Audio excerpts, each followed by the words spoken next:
Hello YouTube, welcome back to my channel. So in the last tutorial, we were able to create our database, and then we have the databases right here, right? So we can see the SQLite database that we created is right here, and along with these two other folders.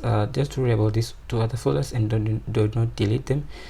Just leave them as they are. So now in this tutorial, we're going to go ahead and actually create the CRUD functionality that will allow the users of our API to be able to add in suppliers. So first we'll be able to add in suppliers, and then from there we'll be able to add in the products, since each product must have a reference of supplier. So that's why we first need to create the suppliers field, suppliers CRUD functionality, and then later create the products CRUD functionality. So I'm going to split these tutorials into two because I don't want this tutorial to be too long.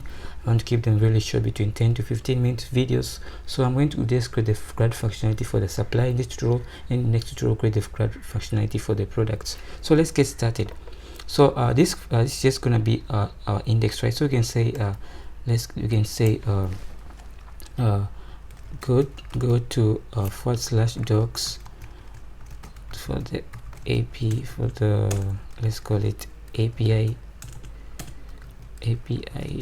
documentation. So it's just going to I'll tell the user that you can go to /docs for the API documentation in case they go to this route, and this is going to go to. So if I go to /docs, this is where the documentation is going to be, and you can see we have already one get, which is, as we can try it out, just returns this JSON right here, right? So you can see that's the documentation.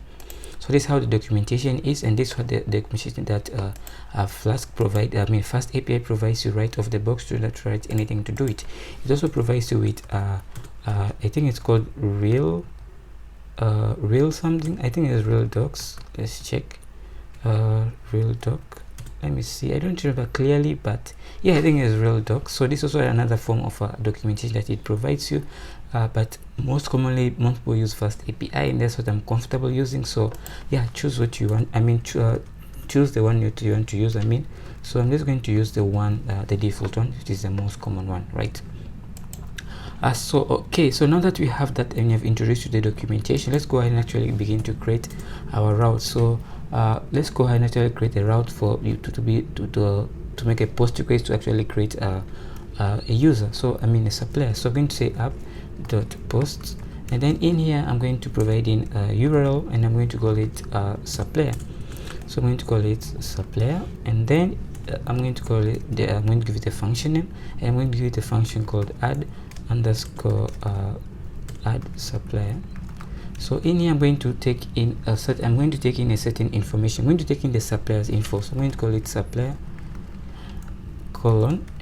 supplier underscore info, and then this is going to be of type use supplier underscore Pydantic in, because we're going to be using the Pydantic in to take in the data, since it excludes the read-only fields such as the ID field, meaning that the user will not be able to provide in the ID field, since the ID is generated by the database. So the user will only be required to provide in their name, their company, the email, and their phone number, right? So let's go ahead and actually do that. So now let's go ahead and actually import everything from our database, okay, from our model. So from models, import, you can import everything. You can put an asterisk, or you can import them one after the other. So you can go import supply Pydantic, and then supply Pydantic in, and then yeah, so we have those things to supply. So we have supply Pydantic, and then supplier underscore Pydantic, and we have supplier underscore Pydantic in. So we're going to we're going to be using the supplier Pydantic in to take in the user's data, okay?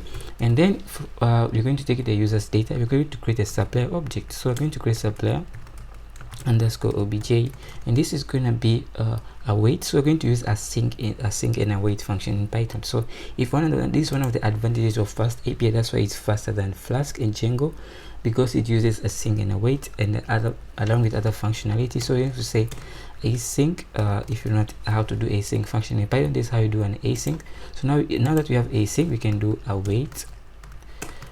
So we have await. You're going to await this operation. So we're going to create supplier.create. So now we need to also import the supplier data supplier class. So supplier supplier, yeah, sorry, this actually is the supplier class. So supplier, okay. So we're going to come down here, going to say supplier class.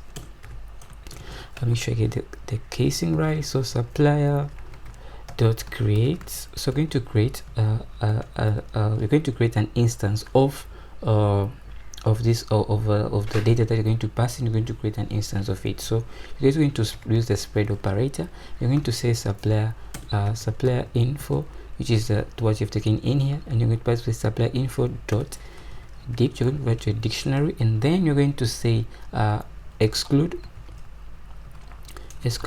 underscore unset is true. So this will just exclude deal with the exclusion of some fields that are not provided. So it's going to say supplier.info. You're going to pass in a dictionary, and then it's going to say exclude underscore unset equals to true.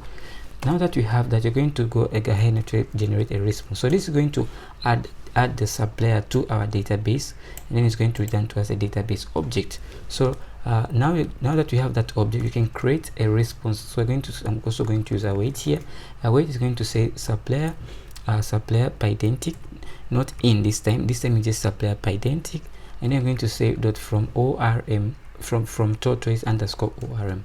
So this will allow us to create an object that we can use as a response. So supplier is, you can think of it like it does a serialization for you, like if you're coming from Django background and stuff like that, it does a serialization for you so that you can be able to just return that object. So I'm going to say return, and I'm going to say status, keep it lowercase status, and then this is going to be status. We're going to say okay, and then you're going to say data, okay, data, and I'm going to just return the data, which is going to be the response. Okay, so this is going to kind of does the serialization, and then you're simply going to return the serialized object.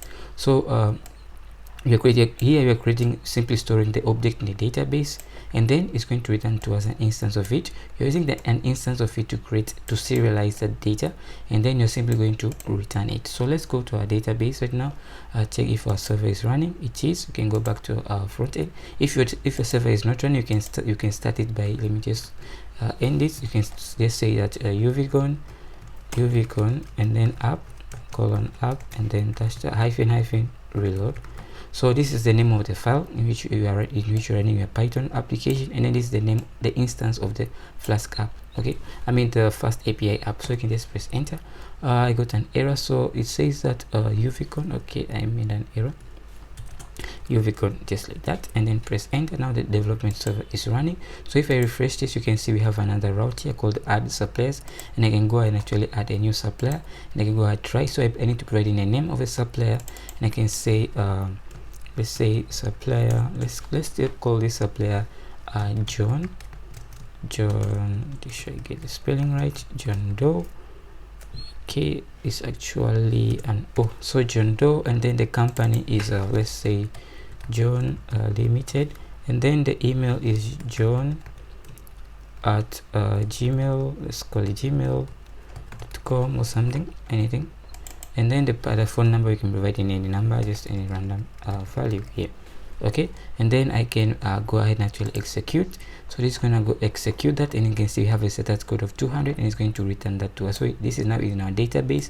John has an ID of 1. This is the name, this is the company John works for, the email, and then the phone number. So everything works fine. So now we are now able to add suppliers into our database using our API. So now that we have done that, let's go ahead and actually do one more thing. So now having the create functionality, now let's have the retrieve functionality.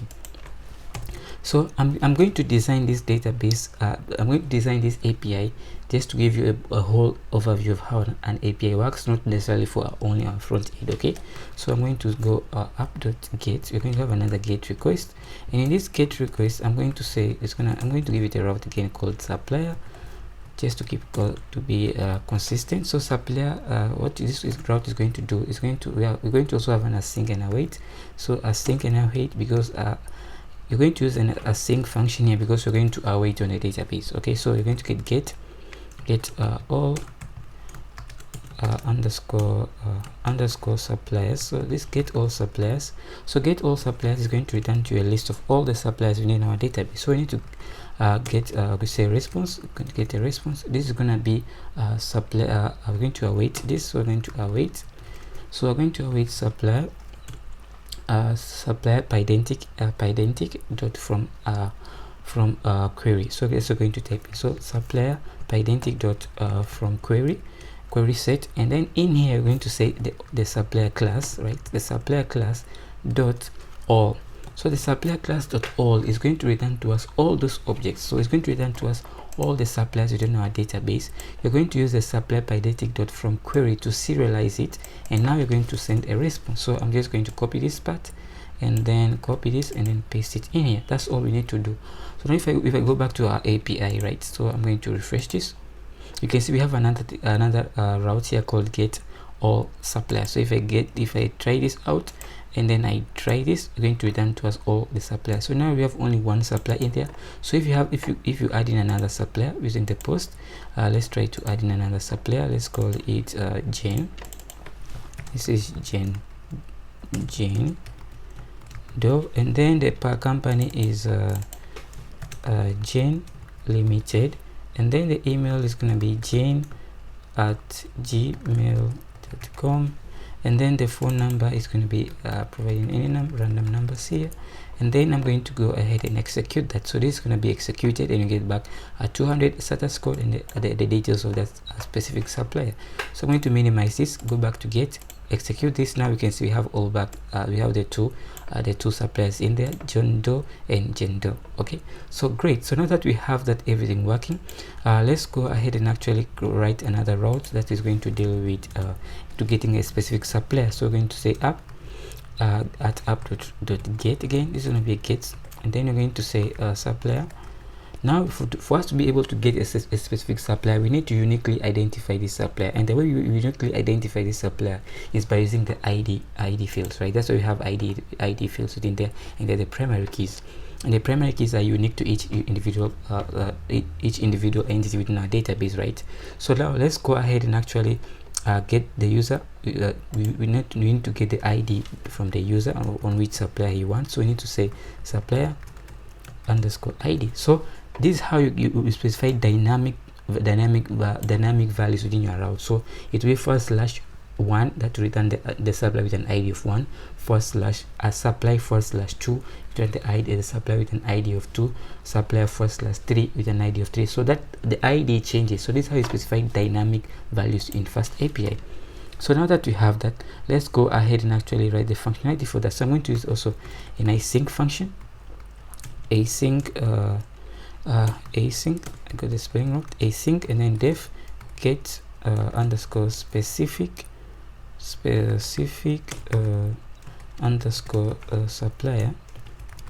So this is going to take in the supplier ID here as an argument, as a parameter, and then we're simply going to go ahead and actually return that. So now that you have the suppliers ID, we're going to go to the database, filter the data, and then simply return the supplier with that specific ID.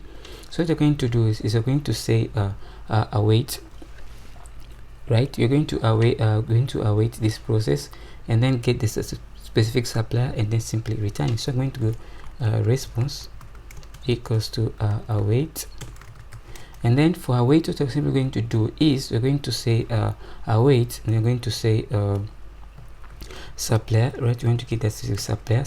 We're going to await get the supplier supplier.get rather, then ID is equals to the ID that you're going to provide. So the ID is going to be the supplier ID which you have passed as a parameter, right? So the supplier ID is what you have passed in. So you have specified the dynamic URL, you have accepted it here, and you're simply passing it in here. Now in FastAPI there's something known as type notation, so we need to provide in a type notation. If you know what type notations are, I have a whole tutorial on type notations that will teach you all the basics to get used to understand FastAPI to a very good level. Okay, so I'm going to say supplier ID is going to be of type integer. So if you know what type hints are, I have a tutorial on type hints on my YouTube channel, so you can go and check that tutorial out. Okay, so we're going to get that response. Now for this, I want to put it in, I want to do something similar to this. So I want to say supplier, I'm going to say supplier underscore pydantic dot this is going to be a query set single. So query set single is going to just serialize a single object as the name suggests, and then you're simply going to return this response. So I'm going to copy this again and I'm going to paste it here. So let me just close text file explorer there. So you can see you have await response equals to await use supplier.pydantic from query set underscore single, and then supplier.get id equals to this. So it's going to get as a single supplier. That's what we're saying. We are specifying from query set underscore single, means it's going to serialize only a single object, and then it's going to return to us a response, and then you're going to await on that, and it's simply going to return the response to the supplier. So let's go back to our data, our front end, and then let's refresh this, and then we can see now we have this one for getting a specific supplier. So I'm going to get a supplier with an ID of 1. Execute is going to return to me John Doe, which is an ID of 1, right? I'm going to I can also specify in here 2. It's going to return to me a supplier with an ID of 2, which is John Doe. So now that functionality works. So now that you have done the update, the create, the retrieve, now let's go to the update functionality. So each supplier, you can be able to update a supplier. So you can use the put function to be able to update a supplier. So what I'm going to do is saying app at app dot this is going to be a put, right? A put request, and then it's going to be you're going to be consistent. So we're going to use supplier, and then now also to update a supplier, we need to know which supplier to update. So you're going to ask for the ID of that supplier. So supplier underscore ID, and then you're going to do an async function, and this is going to be update underscore supplier. So update supplier is going to take in supplier ID, and then the supplier ID is going to be of type int. And again, if you don't know what type hints are, you can check out my YouTube channel for what type hints are. And then you're going to expect an object from the user. So we're going to call it update underscore info, and then the update info is going to be of type supplier pydantic in, right? Because you're going to have the same functionality as creating a supplier, but you're just going to use that info to update it rather than create it, right? So I hope it made sense. So again, now that we have that, so this is going to be let me explain to you a bit. So supplier ID is going to be of type int, and then update is going to be update info.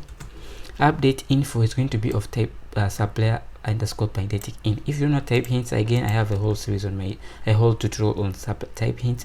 It's about a 35-minute video. I go really into depth about type hints, so you can go ahead and check that video out. So now that we have the ID, you know which supplier to get, let's go ahead and actually fetch the supplier. So I'm going to say supplier is going to be await, so we're going to await on that, and then we're going to say supplier this is going to be supplier dot get, and then we say ID equals to supplier underscore ID.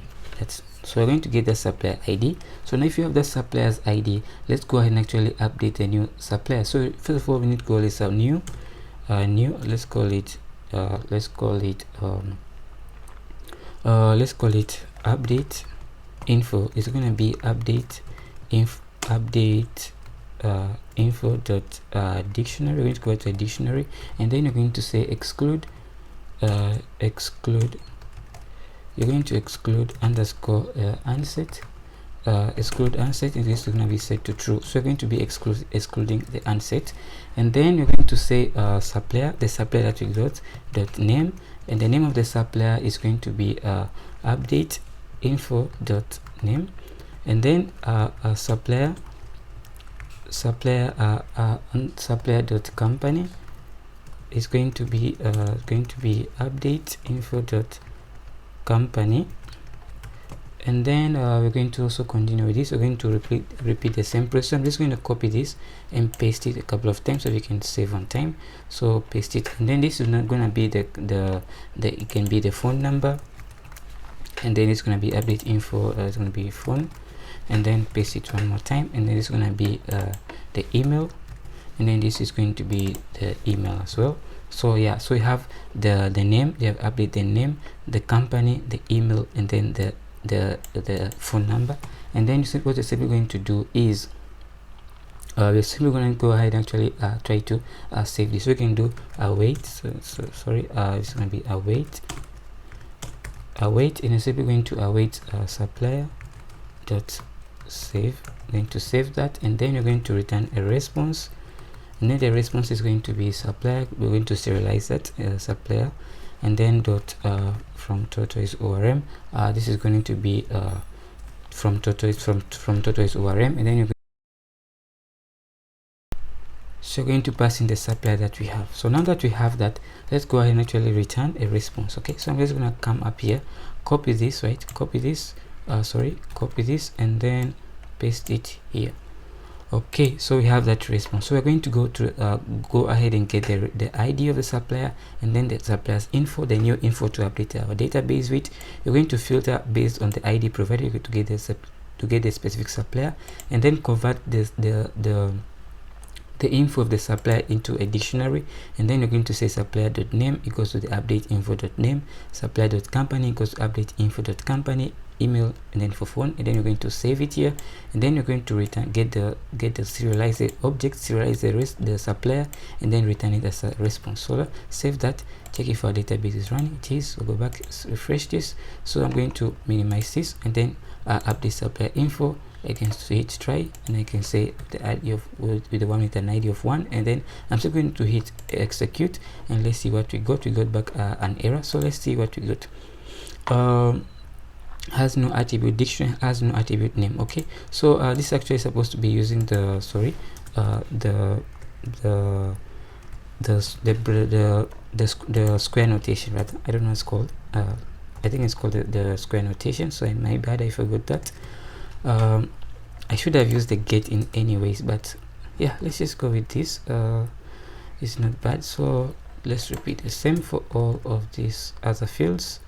Yeah, so now that we have everything there, let's go ahead and save this, go back to the database, come back here.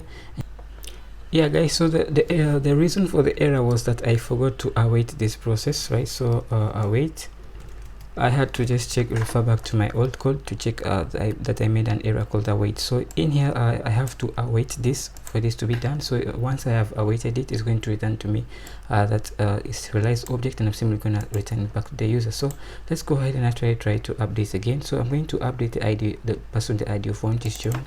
I'm going to just now update to John instead of John Doe, and then the company is going to be John company. Just anything, just to make sure that it's updated. I'm going to call it company at gmail.com,